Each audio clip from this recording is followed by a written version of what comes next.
아모스 7장의 말씀입니다.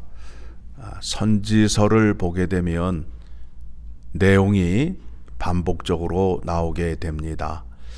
여호와 하나님께서 시대에 따라서 필요한 선지자를 보내주시고 하나님께서 그 백성들을 다시 돌아오라고 애끓는 사랑으로 그들에게 전하고 있습니다. 그런데 죄성을 가진 인간들은 옛날이나 그 전이나 지금도 마찬가지라는 거예요. 같은 죄성을 갖고 있어서 반복적인 죄를 범함으로 인하여 시대에 따라서 선지자들을 보내어서 죄된 백성들을 돌아오게끔 하는 말씀이 바로 선지서의 말씀이 되는 겁니다. 오늘 말씀을 보게 되면 아모스가 여호와 하나님 앞에서 회개하고 기도할 때에 하나님께서 뜻을 돌이키시는 장면이 나와요. 메뚜기 재앙과 불의 재앙을 내리려 할 때에 아모스가 여호와 하나님 앞에 나아가서 이스라엘은 야곱의 자손을 불쌍히 여기셔서 뜻을 돌이켜 주시옵소서라고 기도를 하니까 여호와 하나님께서 뜻을 돌이키셨어요. 그런데 회개하지 않는 자, 하나님의 뜻에 역행을 하고 대적하는 자에게는 반드시 심판이 있음을 7절 이하의 말씀을 통하여 보여주시는 겁니다. 여로보암 2세는 노골적으로 우상숭배를 하였던 사람이었습니다. 여호와의 거룩한 이름을 두신 예루살렘 성전에 올라가서 제사를 드린 것이 아니라 베델과 길갈에 우상을 만들어 놓고 그곳에서 제사를 드렸습니다. 그리고 우상을 섬기는 제사장들을 자기 마음대로 임명을 하여 여호와 하나님 앞에서 악행을 하였던 사람이었습니다. 그래서 9절의 말씀을 보게 되면 같이 읽겠습니다. 이삭의 산당들이 황폐되며 이스라엘의 성소들이 파괴될 것이라 내가 일어나 칼로 여로보암의 집을 치리라 하시니라. 이삭의 산당이다 라고 말하는 것은 이삭이라는 이름의 뜻이 무엇이죠? 웃음이란 뜻이란 말입니다. 그러니까 지금 조롱조로 말하고 있는 거예요. 너희들이 우상을 섬기던 그 산당들이 무너질 것이다. 조롱조로 그와 같이 말씀을 하는 겁니다. 그런 말씀을 전하게 되니까 10절의 말씀을 보게 되니까 때에 베델의 제사장 아마샤, 이 사람은 우상 숭배를 할 때에 제사를 드리는 제사장입니다. 아마샤가 이스라엘의 왕 여로보암에게 보내어 이르되 이스라엘 족속 중에 아모스가 왕을 모반하나니 그 모든 말을 이 땅에 견딜 수 없나이다. 지금 아모스는 자기가 하고 싶은 말을 하는 것이 아니라 여호와 하나님께서 전하라 하는 말을 지금 이스라엘 땅에 전하고 있잖아요. 선지자 입에서 왕이 죽을 것이다 라고 외치고 있으니까 아부하는 자, 거짓에 입맞추는 자가 왕을 찾아가서 고자질을 하는 거죠. 그러니까 11절 같이 읽습니다. 아모스가 말하기를 여로보암은 칼에 죽겠고 이스라엘은 반드시 사로잡혀 그 땅에서 떠나겠다 하나이다. 그러니까 아마샤가 아모스에게 와서 하는 얘기가 뭐냐면, 너 북이스라엘 땅을 떠나 유다 지방에 가서 그곳에 가서 하나님의 말씀을 전하라 라는 말씀이 12절에 말씀을 하면서 13절에서는 이 땅은 왕의 성소요 여로보암의 나라이기 때문에 이 땅에서는 하지 말라는 거예요. 그때 아모스가 물러서지 아니하고 뭐라고 말을 하죠? 14절 같이 읽습니다. 아모스가 아마샤에게 대답하여 이르되 나는 선지자가 아니며 선지자의 아들도 아니라 나는 목자요 뽕나무를 재배하는 자로서 여호와 하나님께 택함을 받아 여호와 하나님께서 전하라 하는 말씀을 나는 전하는 것 뿐이다 라고 말하고 있는 거예요.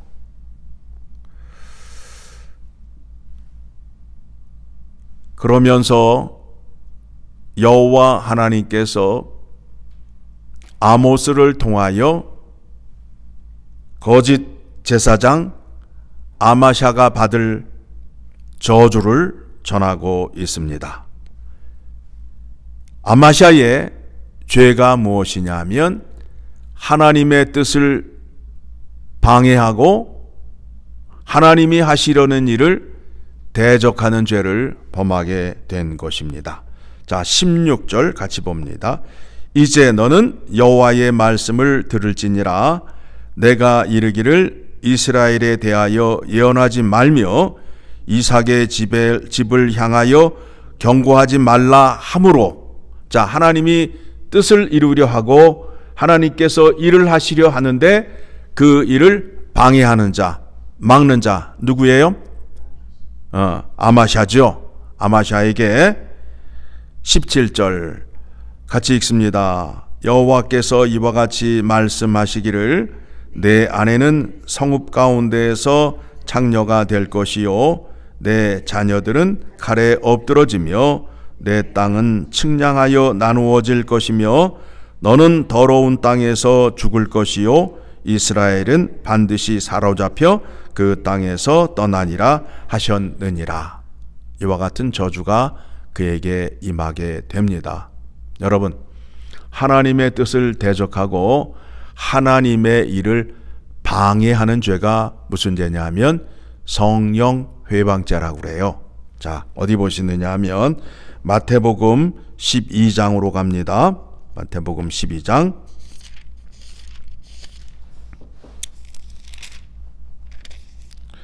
31절. 자, 우리 주님께서 이와 같이 말씀하셨습니다. 31절 32절 같이 읽습니다. 시작.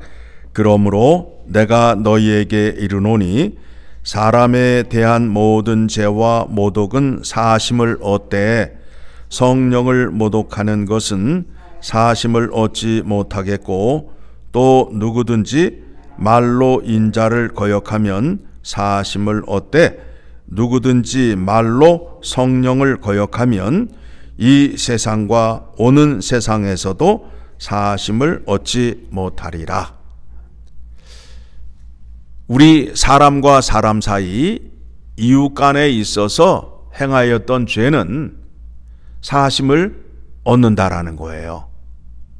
그런데 하나님을 대적하거나 하나님을 공격하는 죄에 있어서는 사하심을 얻지 못한다라는 겁니다.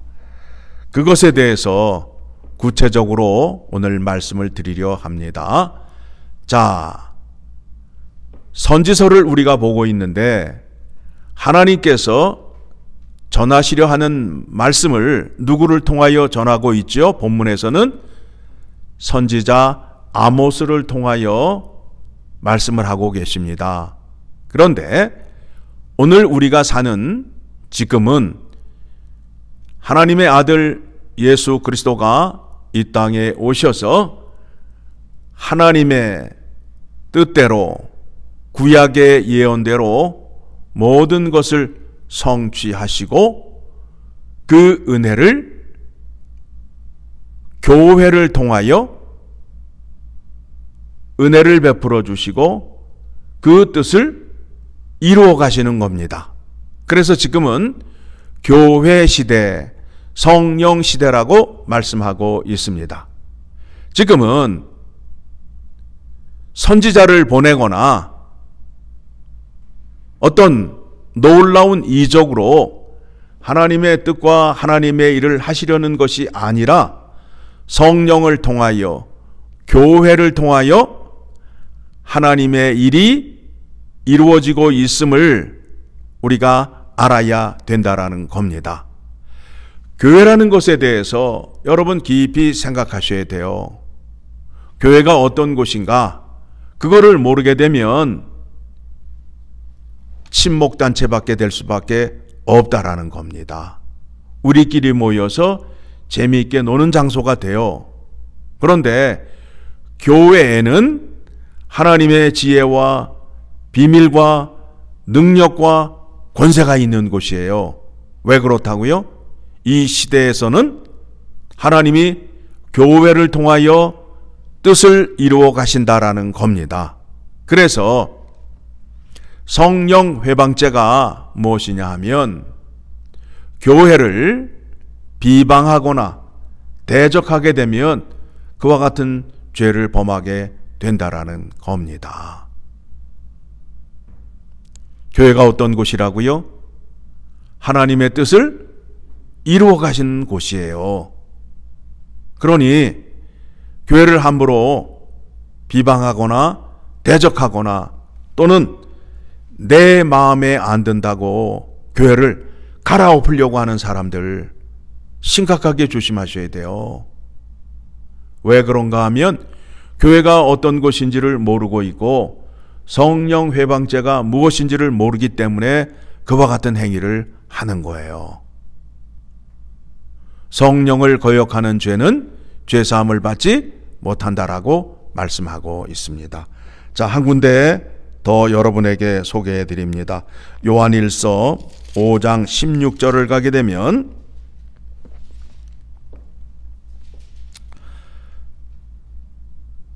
사도 요한이 교회에게 보내를 편지 가운데에 이와 같은 말씀이 나옵니다. 16절, 5장 16절 같이 읽습니다. 누구든지 형제가 사망에 이르지 아니하는 죄 범하는 것을 보거든 구하라. 그리하면 사망에 이르지 아니하는 범죄자들을 위하여 그에게 생명을 주시리라. 사망에 이르는 죄가 있으니 이에 관하여 나는 구하라 하지 않노라. 여러분, 하나님을 대적하고 교회를 부정하면서 여호와 하나님 앞에 나아가서 기도해봐야 이루어지지 않는다라는 거예요. 허거라는 거예요. 죄사함을 받을 수 없어요. 죄사함을 받을 수 없어요. 자기의 생각으로 믿게 되면 심각하다는 거예요. 그렇죠? 교회가 어떤 것인지를 아셔야 돼요. 교회가 하나님의 모든 비밀이 교회를 통하여 밝혀지고 있고 하나님의 구원의 능력이 교회를 통하여 나타나고 있고 하나님의 구원의 은혜가 교회를 통하여 나타나고 있고 하나님의 풍성한 은혜가 교회를 통하여 나타나고 있다라는 겁니다. 그리고 교회가 다시 오실 예수 그리스도를 맞이하는 믿음을 갖고 있음으로 인하여 새로운 세상, 새로운 세계를 준비하는 하나님의 뜻이 이루어지고 하나님의 뜻을 성취하는 것임을 우리가 알고 믿어야 된다라는 겁니다. 이 세상 끝이 세상의 종말이요 하나님의 심판이 있음을 믿는 자라면 교회가 무슨 일을 하여야 하는지, 예수 그리스도가 오시는 그날 새 하늘과 새 땅이 펼쳐지고 택한 백성들은 예수 그리스도의 정결한 신부가 되어서 영원한 신랑 되시는 예수 그리스도와 함께 늘 감사와 기쁨과 위로와 평안을 누리며 살 수 있는 그와 같은 소망을 갖고 있는 사람들이 모이는 곳입니다.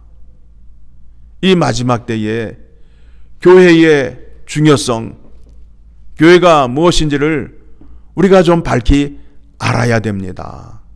밝히 알아야 됩니다. 그걸 모르다 보니까 교회가 자기의 뜻대로 돼야 되고 자기 뜻대로 안 되면 나쁜 교회요. 또 교회에서 하나님의 말씀을 전하게 되면 싫어하고 사람의 생각대로 사람의 좋아하는 말을 전하여야 사람들이 많이 모이고 좋은 교회라 칭하는 세대가 되었어요.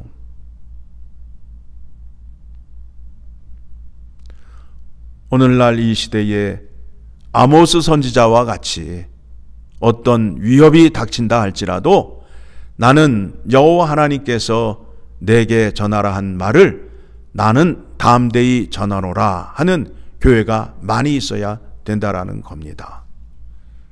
그리고 바른 가르침을 통해서 성령 회방죄가 무엇인지를 전해야 될 거 아닙니까?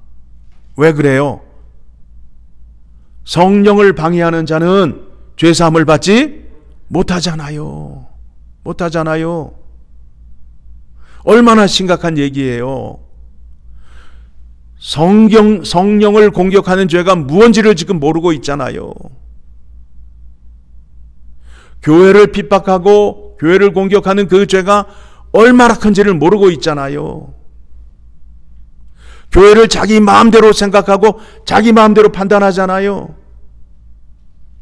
그래서 이 교회 저 교회 옮겨 다니는 게 하나님의 뜻을 찾아 옮겨 다니는 거예요. 자기 뜻에 맞는 교회를 찾아다니는 거예요. 얼마나 심각해요.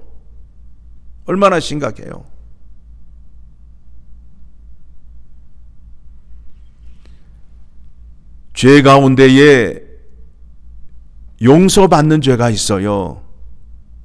우리 형제에게, 우리 이웃에게 한 죄에 대해서는 얼마든지 나아가서 용서를 구하게 되면 생명에 이르는 구원을 얻을 수 있어요. 그러나 하나님을 대적하고 하나님의 일을 방해하는 죄, 즉 성령 회방죄를 범하는 자에게는 죄사함이 없다라고 주님께서 말씀하시고 또 요한일서 5장 16절에서 말씀하고 있어요. 그렇죠? 그러한 사람들이 여호와 하나님 앞에 나아가서 기도를 해봐야 죄사함을 얻지 못한다라고 말씀하고 있어요. 얼마나 무서운 말씀입니까?